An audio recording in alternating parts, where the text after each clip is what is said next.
Our book, Polarity Intelligence, The Missing Logic in Leadership, is available for purchase in bookstores everywhere. Polarity is a universal law. It can't be avoided. It's like gravity. It's all around us in our homes, our work environments, our communities, and our countries. If you misdiagnose that polarity is a problem, you can be left trying to solve the same issue over and over, never finding a sustainable solution. That's why polarity intelligence is an essential competency leaders can't afford to overlook.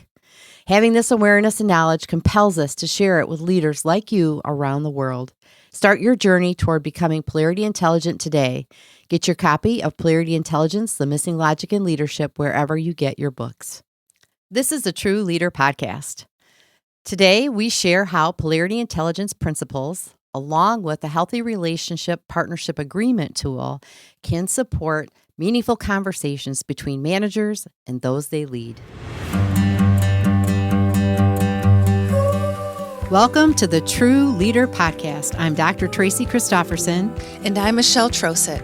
We are life and business besties, leadership coaches and mentors, and polarity intelligence experts.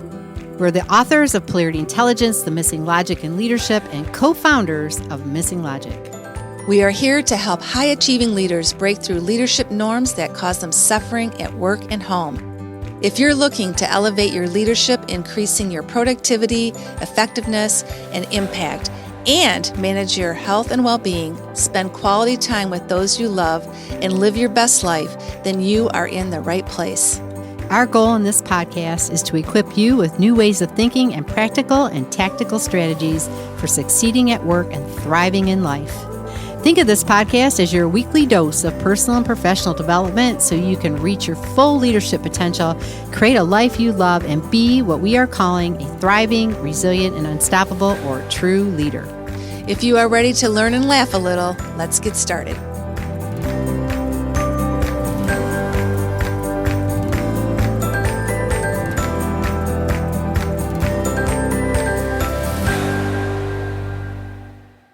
Welcome to the True Leader Podcast. We're so happy to have you back with us today. I'm Tracy. And I'm Michelle. Just another joyful day. Joyful day in the studio.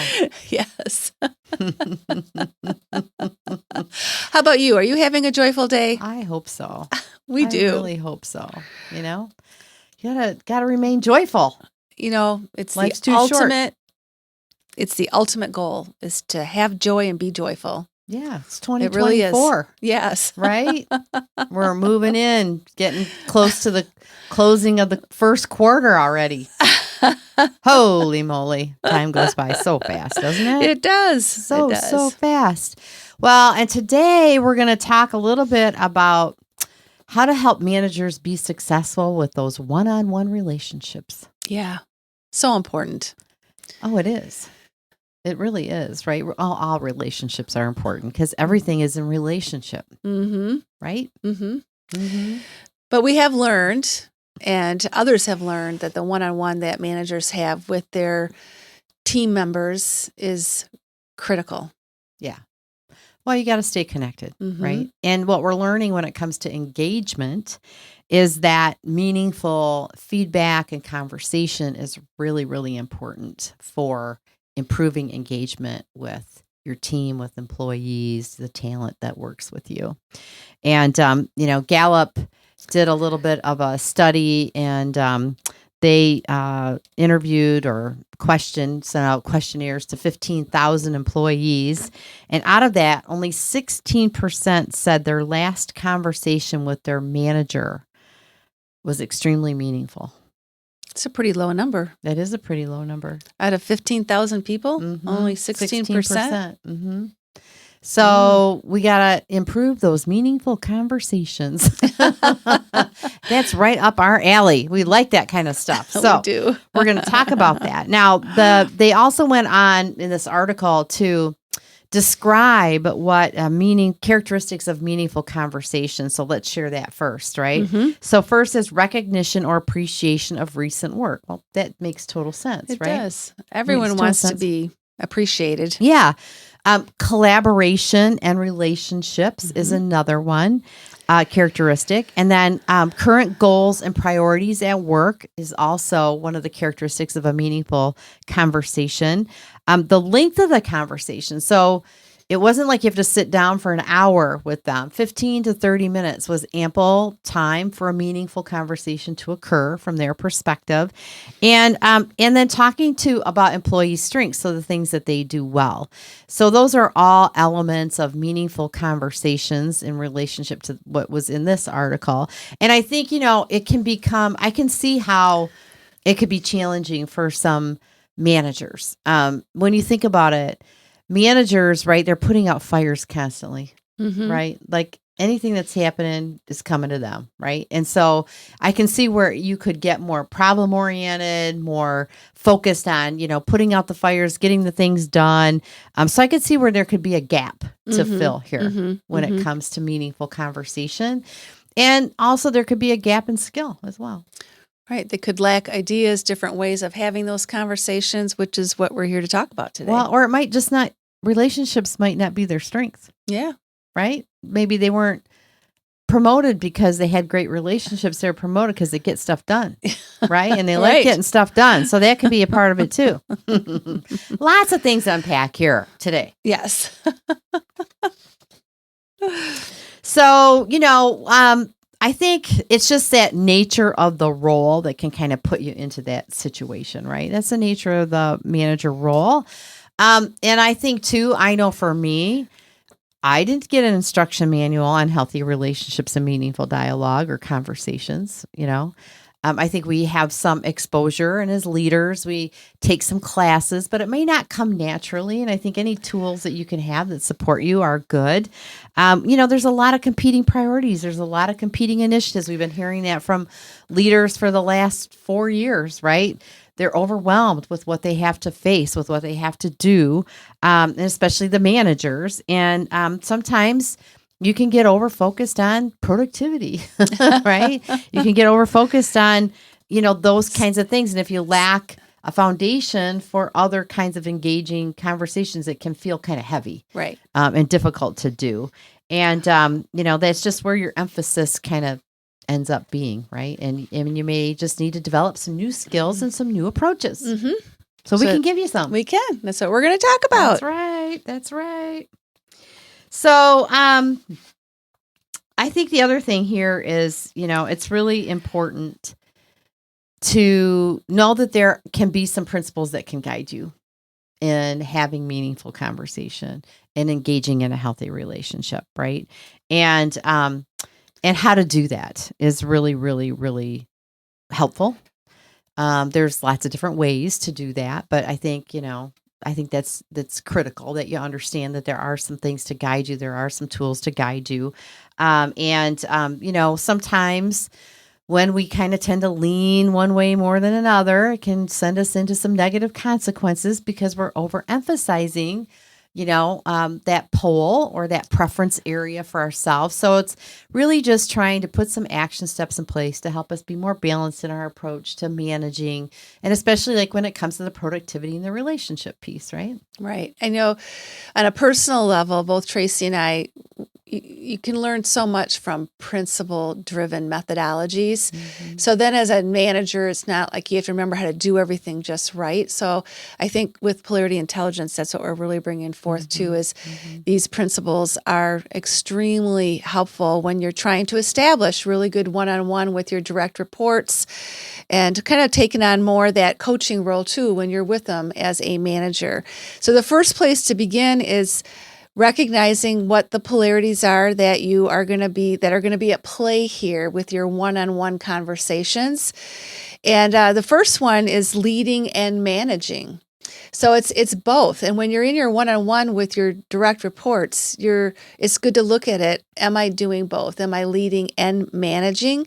And this also helps you look at it from what your intention is, as well as how to explain the reason for your one-on-one and where you're going. And because as a manager, you're doing both roles. You're leading this person and you're managing to their accountability as well. It just helps you to be clear and articulate when you think of it through that polarity lens of leading and managing. Another one is conditional and unconditional respect. So that's another polarity. Both are equally important. And it also helps you to clearly communicate your needs and expectations with each other, get clear on what your values are, come to agreement with that. And are we both experiencing the positive outcomes of both conditional respect and unconditional respect? So that's another polarity on your one-on-ones. And then hierarchy relationships and partnering relationships. This is another both and you may be the manager and you're doing a one-on-one with someone that reports directly to you, but it's the nature of the relationship. And it is sharing your perspective of someone that does have some hierarchical responsibilities, but then partnering with the person you're having a one-on-one conversation with and realizing that their perspective is equally as important and that you want to hear what they have to say because it will help you in your role as well. And it helps you both stay focused on your shared purpose of why you are both in each of the roles that you're in and to focus your go-forward strategy from that perspective as well. Another polarity is psychological safety and accountability during a one-on-one conversation. I think it's important as a manager that you take the lead in creating that psychological safety for your person that you're doing your one-on-one with. Take the time to make it a safe environment so they feel comfortable speaking up. They feel comfortable sharing their point of view, even things that they may not maybe be totally on board with, where they may be feeling some resistance, that the communication is really important, that you create that space for them to tell you that so that you can hear their perspective.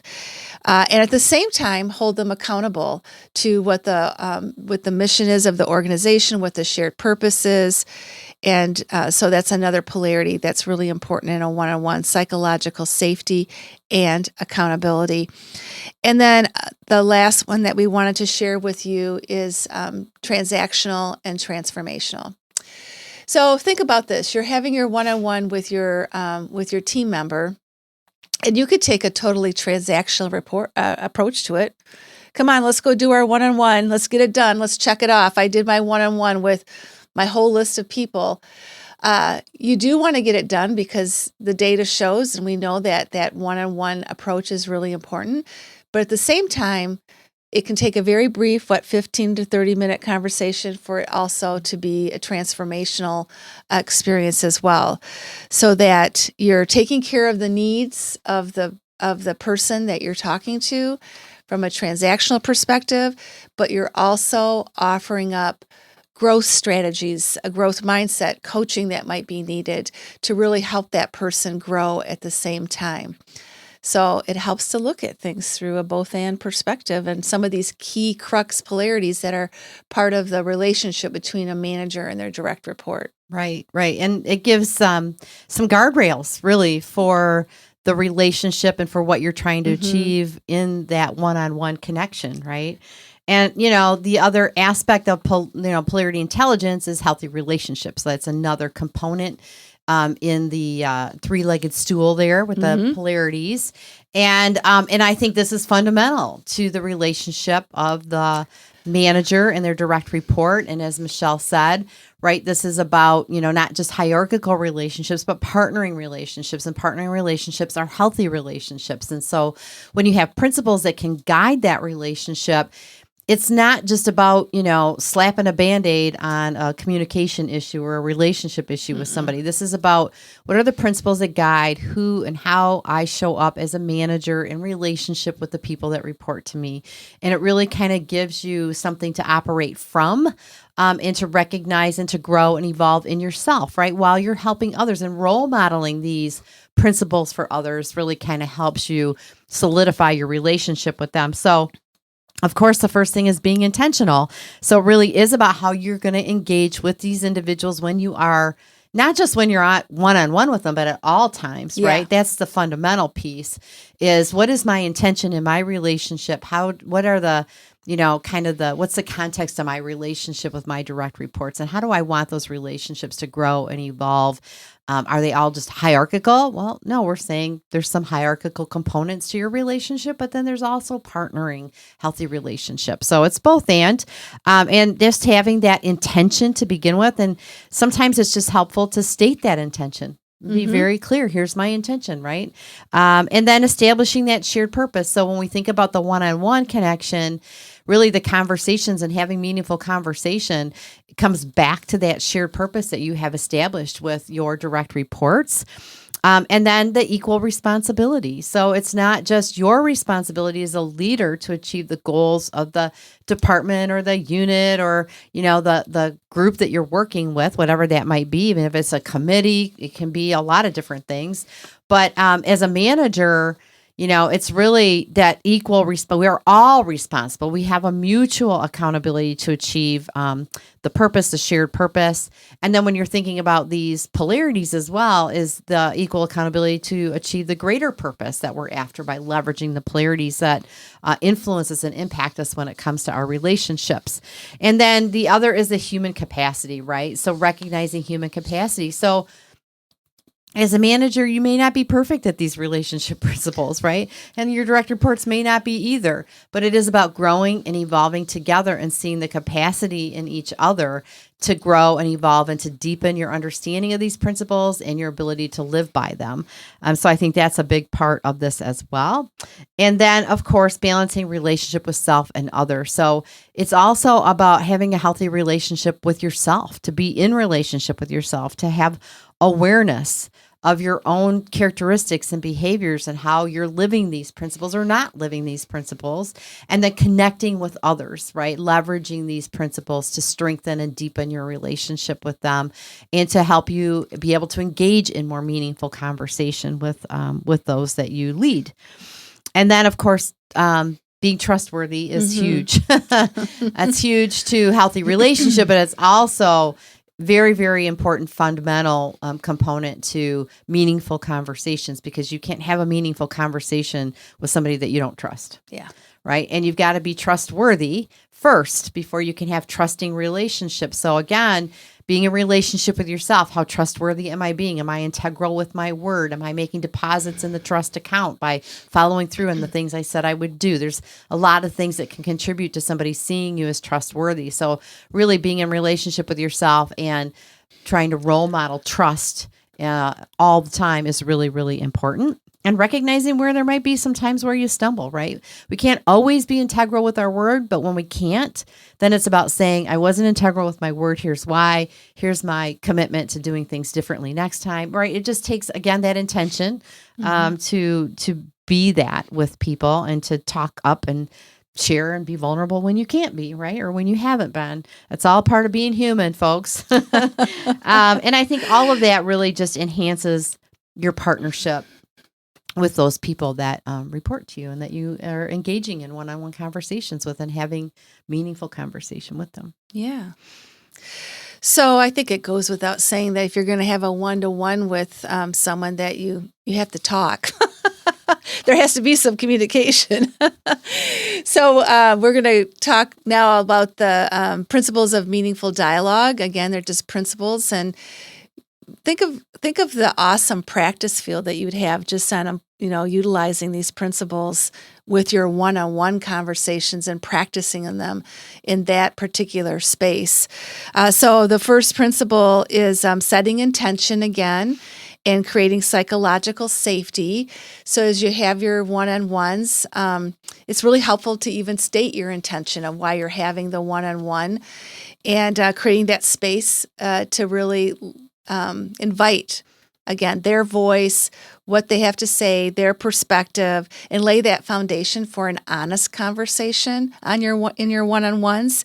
And then actively listening and being aware. So being really present to what the other person is saying, and to suspend assumptions that you might have, so that you can really take in that brief one-on-one conversation you're having, things that may even maybe not be heard because you're even aware of what's happening physically and emotionally with the person that you're talking with.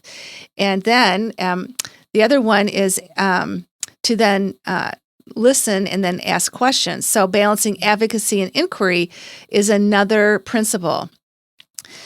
And this is where I think as a manager, you can share your thinking behind your thinking. This is a great way to help impart maybe your experience onto your one-on-one so that they can learn from you. Sometimes we don't share our thinking behind our thinking, and that's what advocacy is really all about. And then asking questions.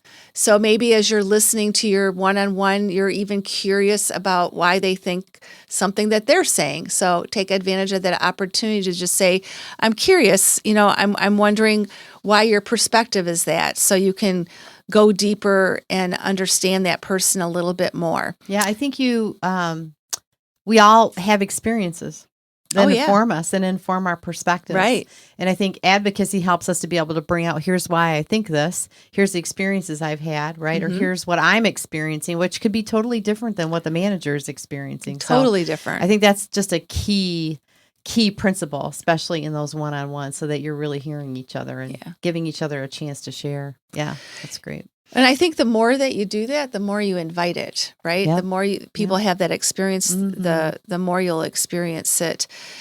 And then practicing leveraging candor and diplomacy.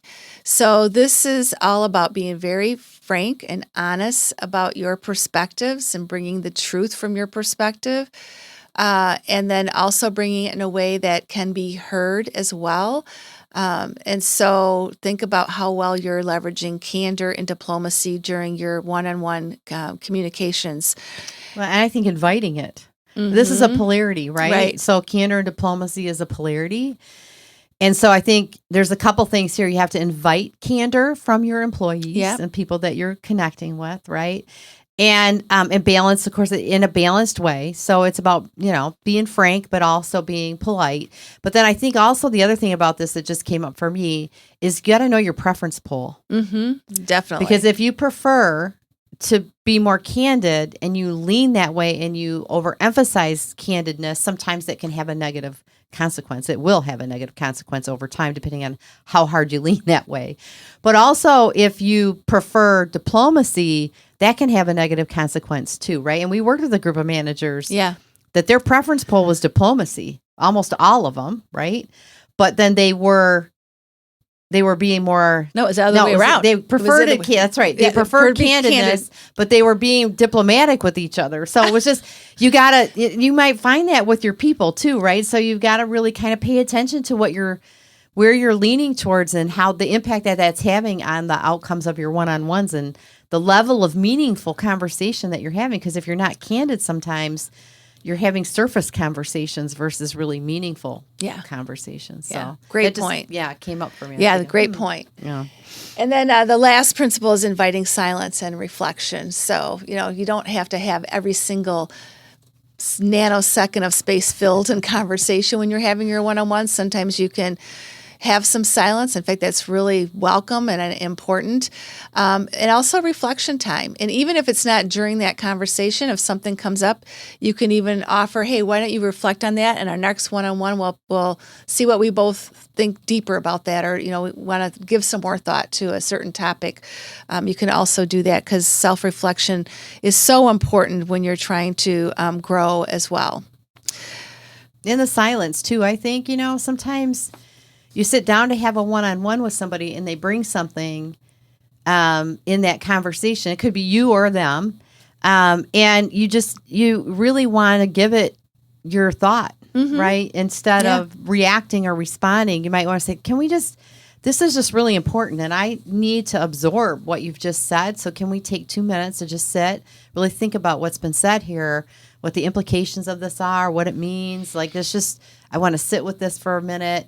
And it's okay to do that. I think sometimes as leaders, we feel like we have to respond, or as an employee, you feel like you have to respond to somebody when they say something that really kind of maybe it catches you in a different way, maybe catches you off guard, or is a little bit surprising, and it's okay to say, can I just have a minute to really, I want to make sure I'm grasping what you're saying here. I think that's okay. We got to give each other permission to do that. Yeah, that's really important. Especially in a busy world we live in, right? We think we got to, like you said, fill every second of this 30 minutes or 15 minutes with words. Sometimes the most important thing you can do is be quiet. Mm-hmm. You know, we just don't do that often enough. So I'm just bringing that. So the other thing is we want to give you a tool to help you create the foundation for healthy relationship and meaningful conversation with your direct reports and one-on-one as managers. And that's the context of our conversation today. But really, quite frankly, anybody that's listening to this, whether you're a manager or not a manager, if you have to be in relationship with people, this is a great tool to use because it can really, really support a meaningful, healthy relationship and give some guardrails and some context to what meaningful conversations can mean to you and the individual that you engage with. And this is our partnership agreement tool. So it is really founded on the healthy relationship principles that we've talked about.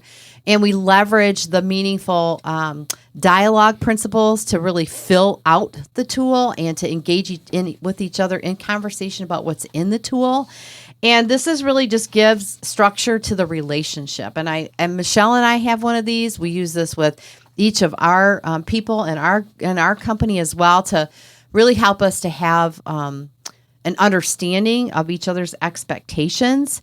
And it gives guardrails to your relationship, and it gives some structure and context to how you want to be together, what your expectations are, what you need from each other, how you're going to make sure you stay in strong communication with each other, and how you're going to support and protect the relationship that you're trying to create with each other. So the first question is, what can you expect from me? Mm-hmm. And this is, it's really, really a critical question to ask, right? And this is where both people can express what their expectations are and what you can expect from each other. Like I share with Michelle, here's what you can expect from me in this relationship. Here's what I'm committed to, right? So it really is about your commitment to the relationship. And you learn that from each other, and then also learning what you need from each other, right? So you can expect this from me, but here's what I need also.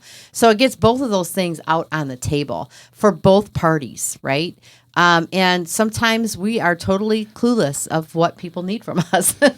And so again, when you're thinking about having a meaningful conversation with somebody, they can share, here's what I need from you when it comes to meaningful conversation with you. Here's what I need, right? And then you can see where your similarities or your differences are and work through those or work together around those. The expectations and understanding about each other's roles. Here's what my role is. And, describing that as it relates to whatever the context is in your situation. That can be different for people. And then what do you need for me to fulfill your role? So, again, it gets back to that, just like here's what I need to be able to fulfill the role I'm in. So as a manager, here's what I need to be able to fulfill my role as a manager. Here's what I need to be able to fulfill my role as an employee and whatever that role is. And then how can we assure we're communicating effectively? And then also, what do we really need to focus on to strengthen and maintain the relationship that we're trying to establish? So again, it's just some key questions, but the ability to do your own personal reflection on this, kind of fill out your aspect of the tool, right? Your perspectives. The other person does that as well. And then you come together in a dialogue to share what you each have identified as important to you in this meaningful relationship. And come to agreement on the things that are ultimately end up in the tool. Yeah, as Tracy mentioned, this is something that we've used for a long time. We relook at it frequently because as time goes on, things change. So it's a tool you keep using over and over again. It's the gift that keeps giving. And I think a really important part that Tracy mentioned is the personal reflection first. So again, when you think about transactional and transformational, it's not just, I'm going to quick do this and check a box off it. You really need to give some thought to this. Relationships are so important. And so that personal reflection up front is really helpful, and it really invites, I think, that meaningful dialogue when you're going through the partnership agreement as well. Yeah, it does. And I think, again, It's the container for your relationship. So you are creating kind of the guidelines and the container for how you want to be in relationship with each other. And we have different needs and expectations of each other in each relationship. So it's not one fits all. You may have different needs from different people that you're one-on-oneing with or in relationship with, right? So it's not like I'm just going to sit down and do one of these and it's going to apply to everybody that I have as an employee. Different people require different things, right? And you have different expectations or needs. And so it's just really important to be intentional and thoughtful about each relationship. But once you create the container, then it's there. Yeah. Right? Then it gives that structure. And as you use it to guide your meaningful conversations, it also becomes, here's what you said I could expect from you, and I'm having some struggles in this area. So let me share with you why, and let's talk about it. That's a meaningful conversation, right? It gives that guardrails. You can come back to this tool every time to say, hey, here's what we agreed to. This is strong, or we're starting to have some challenges. Let's talk through that, and then have meaningful conversation about the challenges you're experiencing. And so I think it's what keeps your relationship moving in the right direction and helps you to weather any challenges that you face in relationship, and then gives guidance to the kinds of conversations you need to be having with the different people that report to you. Right. That's a real good foundation. Yeah. So we've been, like we said, we've been using this tool for a long time, but we've been working with a group of managers for about a year now, and teaching them on how to become a polarity intelligent leader. And so one of the things we've really heard is, their desire to really have great relationships with their direct reports. And this has been a tool that has come up that has been very helpful because they didn't have it before. It's a new tool to really help them articulate roles, expectations, all the things that Tracy went over. And again, I keep coming back to it and just practice with it. Doesn't have to be perfect the first time, but once you start using it and practicing it, then pretty soon it's like other things like, wow, I don't know what I'd do without this agreement to really help us have that foundation of a strong relationship. And I think what's really important when you're doing something like this is to use the principles of healthy relationships, and specifically intention. And to really, you don't just throw this at somebody and say, hey, will you fill this out? And then when we talk next time, it's really to set the intention to say, I want to have a meaningful relationship with you. I want to balance, my role as your leader in a hierarchical relationship with having a partnering relationship with you. I think this could really give us some guidelines and some, guideposts for our relationship to help us keep it strong, to grow it, to help it, help us get through any challenges we might face, and to help us focus the conversations that we do have with each other. And would you please, give some intentional thought to completing this, and I will do the same. And then let's come together and let's share what we need and want from each other, and what will be the container for our relationship. And I think anybody that approaches you with something like that, it's kind of like it really helps you to understand where the person's coming from, and it shows your desire to be in a healthy relationship with them. Yeah, it's a very mutual tool. That's what I love about it. Yeah, it is. It is. And when when you introduce it in that way, I think it can be extremely effective and valuable. And again, it gives you that opportunity to then take your meaningful conversations, which is really what this is all about, right? Giving a container for that, and to know if this is our relationship agreement, then I know exactly what kind of conversations I need to be having with you every time I'm connecting with you. Yeah. Because you've told me what makes a meaningful conversation with you. You've told me what we need to stay connected around. Yeah, it's kind of like that foundational piece of going deep and really understanding the whole context of the partnership agreement. But then you're having one-on-ones on a regular basis, and you've got that solid foundation. And like Tracy says, you always go back to it. Yeah. Well, and again, it keeps your foundation clean. Yep. Right? So little things aren't building up that are going to get in the way and interfere with the strength of your relationship. It gives you that clear opportunity to bring up any challenges and to move through them and work through them. And that's what this is all about, right? That is right. And we want that number to go from 16% having a conversation that was extremely helpful with their manager to 100%. 100%. Yeah, We can do it. Let's do it. So we're going to put in the show notes, we will put the link where you can download this tool, and we really hope that you will use it. And if you do, give us some feedback. Let us know how it went. Yeah. Let us know. We would love to hear from you. If you have a case study, maybe we'll have you on the podcast Yeah, to talk about it. Love that. Love that. You can reach either one of us by our name, Tracy or Michelle at missinglogic.com. Just email us. Yeah. We'd love to hear from you. Yeah, that would be great. That would be absolutely wonderful. Wow, thank you for being here today as we talk about another important topic in the world of leadership, one-on-one communication with managers one-on-ones. What's it called? One-on-one manager success. Yeah, just helping you be successful. It all comes down to the one-on-ones, right? Yeah. We just really appreciate all of our listeners out there and for you tuning in every week. And if you have not subscribed to our podcast, please do so. And also share it with others. That is how the podcast grows. That's how people learn about the work we're doing. They learn more about being a polarity intelligent leader. So yeah, go out there, share, leave us a review on Apple Podcasts. We would greatly appreciate that. Let us know what you're getting from the podcast. Yeah, don't be shy. No. Let us know. Let us know. Love to hear. And if you haven't watched us on our YouTube channel, Missing Logic, check us out there because you can see us in the studio having these conversations, and you can subscribe to that as well. So in the meantime, stay safe, stay healthy, enjoy your one-on-ones, and we look forward to seeing you next time. Much success.